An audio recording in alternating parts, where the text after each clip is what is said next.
Imagine becoming the biggest star your league has ever seen. You sell out arenas. You shatter television ratings. You bring millions of new fans to the sport. But instead of celebrating your success, every game turns into another physical battle.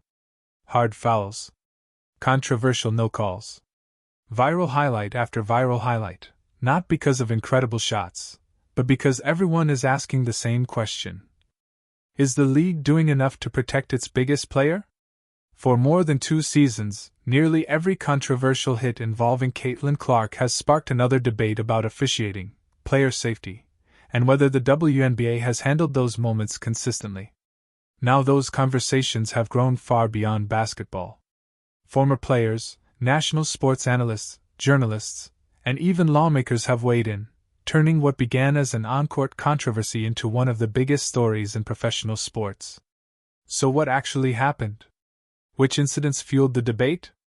And how much of the public conversation is based on facts, and how much is driven by social media? Today, we're breaking down the complete timeline, the biggest moments, and the evidence behind one of the most talked about controversies in women's basketball. Before we begin, make sure to subscribe because we cover the biggest stories in sports with facts, context, and analysis you won't find anywhere else. Let's get into it. Before we dive into the timeline, I've got one quick favor to ask. If you enjoy deep dive sports documentaries that go beyond the headlines, hit that subscribe button and turn on notifications. We spend hours researching interviews, game footage, league reports, and public statements so you get the full story, not just viral clips. If that's the kind of content you enjoy, subscribing helps the channel more than you know and lets you know the moment our next breakdown goes live. Now, this video isn't about picking sides. It's about separating facts from opinions. We'll look at the biggest incidents involving Caitlin Clark, what officials ruled during those games, how the WNBA responded afterward, what players and analysts have said, and why the conversation eventually reached a national level. By the end, you can decide for yourself whether the league has handled these situations fairly, or whether meaningful changes are overdue. Let's start at the beginning. To understand why every hard foul involving Caitlin Clark becomes national news, you have to understand one thing. This story isn't just about basketball anymore. When Clark entered the WNBA in 2024, she wasn't simply another highly drafted rookie. She arrived after one of the most celebrated college careers in women's basketball history. Her games at Iowa routinely drew record television audiences, and by the time she was selected first overall by the Indiana Fever, expectations had never been higher. Almost immediately, her impact became impossible to ignore. Attendance surged across the league. Teams moved games into larger arenas to accommodate demand. National television broadcasts featuring Clark consistently attracted some of the highest ratings in WNBA history, introducing millions of new viewers to the league. With that attention came something else. Every play involving Clark was suddenly under a microscope. In any professional league, star players are defended aggressively. Physical basketball is nothing new. The WNBA has always been known for its toughness, and veteran players have long prided themselves on making rookies earn every possession. But many fans began arguing that what Clark experienced went beyond normal physical defense. Every hard screen, every body check, every collision, and every missed whistle was clipped, replayed, and debated across social media within minutes. Slow-motion videos spread rapidly, sports talk shows dedicated entire segments to controversial calls, and every new incident fueled another round of arguments. One side argued that Clark was simply receiving the same physical treatment every superstar eventually faces. The other side believed officials were allowing excessive contact that should have been penalized more consistently. The debate only intensified because different analysts reached very different conclusions. Some former players insisted the physicality was completely normal for professional basketball. Others questioned whether officials were applying the rules consistently when Clark was involved. That disagreement created a perfect storm. Every game became more than a basketball game, it became another test of the league's officiating. Then came a series of high-profile incidents that dominated sports headlines, with clips viewed millions of times online. Whether people believed Clark was being unfairly targeted or simply adjusting to the physical nature of the professional game, one thing became undeniable. The conversation had grown bigger than the court itself. By the middle of the 2025 and 2026 seasons, discussions about Caitlin Clark weren't just happening among basketball fans anymore. National media personalities, former athletes, journalists, and public officials had all entered the conversation. And that's exactly where this story begins. Let's go through the timeline, one incident at a time, and examine what actually happened, what officials ruled, and why each moment added even more fuel to an already heated debate. If you ask 10 basketball fans when this controversy started, you'll probably get 10 different answers. But most people point to one game. June 1, 2024. Indiana Fever vs. Chicago Sky.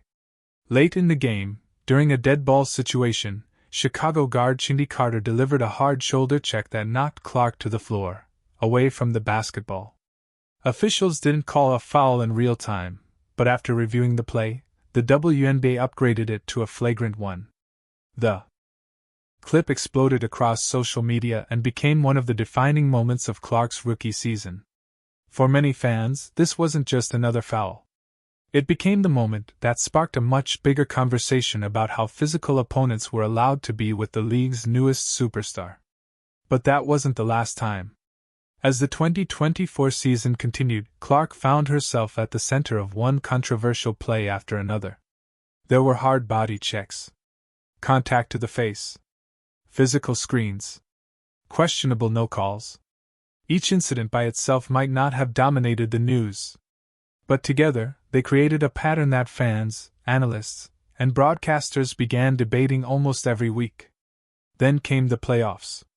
Against the Connecticut Sun, Clark took contact to the face that many viewers believed deserved a stronger whistle. The moment quickly went viral, reigniting criticism that officials weren't consistently protecting star players. Others argued it was simply playoff basketball, a game that has always been more physical. The disagreement only made the debate louder. By then, every nationally televised Fever game seemed to generate another officiating controversy. Sports talk shows began dedicating full segments to missed calls. Former players offered different opinions. Social media slowed every replay frame by frame. And suddenly, every whistle, or lack of one, became headline news. Then came 2025. Clark continued producing elite performances, but injuries also became part of the story. A quad strain and later a groin injury forced her to miss games during her second professional season after previously building a reputation for remarkable durability throughout high school and college. Although not every injury resulted from illegal contact, the discussion around player safety only intensified because every physical play involving Clark was already under intense scrutiny. Then came the incident that pushed the conversation to an entirely new level. June 24, 2026. Indiana Fever vs. Phoenix Mercury. While diving for a loose ball, Clark became tangled with Phoenix star Alyssa Thomas. During the sequence, Thomas made contact with Clark's throat. Officials did not assess a foul during live play, but after reviewing the game, the WNBA upgraded the play to a flagrant 2 and suspended Thomas for 1 game. Clark later missed games while dealing with a back injury suffered during that contest. The reaction was immediate. Fans questioned why replay review was needed to issue discipline. Indiana Fever head coach Stephanie White publicly criticized the officiating, saying the league needed greater consistency in protecting players.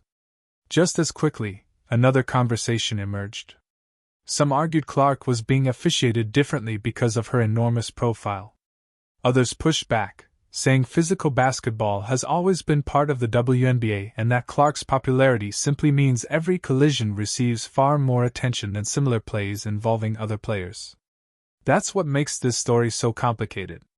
The facts of each play can be reviewed on video. But why they happened, and whether officials handled them consistently, remains the center of an ongoing debate. And that debate didn't stay inside the basketball world.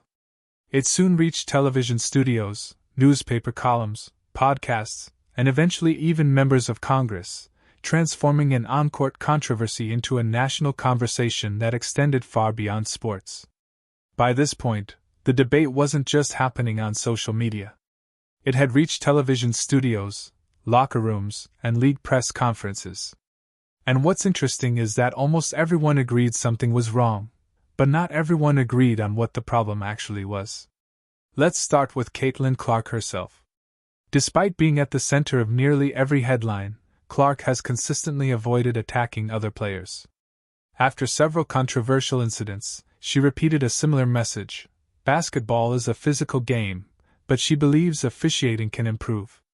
Rather than calling for suspensions or blaming opponents, Clark has argued for better technology, more consistency, and treating referees as full-time professionals so they have more training and support.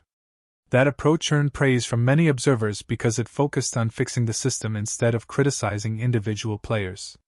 Her head coach, Stephanie White, took a much stronger stance.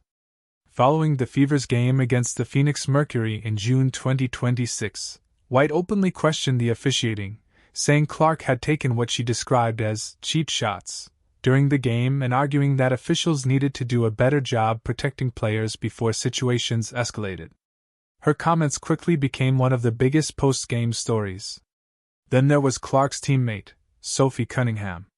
Speaking on her podcast, Cunningham didn't hold back. She said she believed Clark was being targeted and criticized both league officials and referees, arguing they had failed to protect one of the WNBA's biggest stars.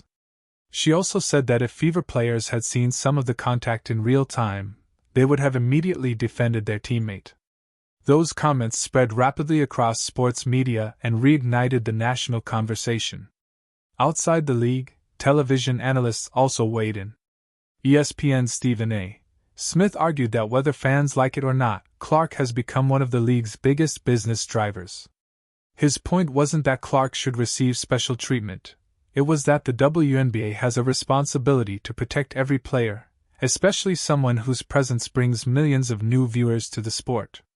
Smith warned that losing a marquee player to preventable injuries hurts the entire league. Fox Sports host Colin Cowherd offered a different perspective. He suggested that some veterans may resent the enormous attention Clark has received since entering the league. According to Cowherd, Clark's arrival accelerated television ratings, attendance, sponsorships, and media exposure almost overnight. While that opinion generated plenty of debate, it's important to note that it remains his interpretation, not an established fact. Even veteran broadcaster Linda Cohn questioned the consistency of WNBA officiating, saying much of the controversy could have been avoided with better refereeing. Her comments carried weight because they came from someone who has covered professional sports for decades. League officials, however, have generally taken a more measured approach. WNBA Commissioner Kathy Engelbert has emphasized that player safety remains a priority while acknowledging that officiating is constantly being evaluated. The league has also defended its use of post-game reviews and disciplinary procedures, including retroactive upgrades for flagrant fouls when necessary. But critics argue that's exactly the problem. If dangerous plays are only corrected after millions of fans have already watched the replay online, then the system isn't preventing the controversy. It's reacting to it. And that's where the debate really divides people. One group believes Clark is simply experiencing the same physical style of basketball that every superstar eventually faces. Another believes the league has been too inconsistent in enforcing its own rules, allowing unnecessary contact to go unpunished. Regardless of which side people support, one fact is difficult to ignore. A discussion that started with basketball plays has grown into a conversation about officiating standards, player safety, league transparency, and the future image of the WNBA itself. And that growing attention eventually attracted interest far beyond the sports world. So where does the WNBA go from here? That's the question everyone is asking. Because regardless of where you stand in this debate, one thing is clear. The league can't afford for this conversation to keep overshadowing the basketball itself. Every controversial foul now becomes national news within minutes. Every missed whistle gets clipped, slowed down, and shared across social media. And every new incident reignites the same debate all over again. So what changes could realistically happen? The first, and probably the most requested, is greater officiating transparency. Many fans have pointed to the NBA's last 2-minute report, which publicly reviews officiating decisions in close games. Supporters believe a similar system in the WNBA could help explain difficult calls, improve accountability, and reduce speculation after controversial finishes. Others believe the answer starts with the officials themselves. Unlike officials in some larger professional leagues, many WNBA referees have historically worked across multiple basketball competitions. Some analysts have argued that investing in more full-time training, expanded film review, and additional officiating resources could improve consistency over the course of a long season. Interestingly, Caitlin Clark has made a similar point. Rather than asking for harsher punishments or singling out opponents, she's suggested that referees should receive better support, better technology, and more opportunities for development. Her focus has been on improving the system, not creating special rules for one player. Technology is another area that could evolve. Professional sports are increasingly using expanded replay systems, coaches' challenges, and video review to assist officials in real time. While basketball will always involve judgment calls, many experts believe technology can reduce obvious mistakes and increase confidence in the final decisions. Player safety could also receive renewed attention. Every professional league constantly reviews its rules as the game changes. Whether it's stricter enforcement of existing rules, clearer standards for flagrant fouls, or additional education for players and officials, protecting athletes while preserving the physical nature of basketball is a balance every league continues to evaluate. There's also the business side of the equation. The WNBA is experiencing unprecedented growth. Television audiences are rising. Attendance continues to break records. Corporate sponsorships are increasing. Expansion teams are on the way.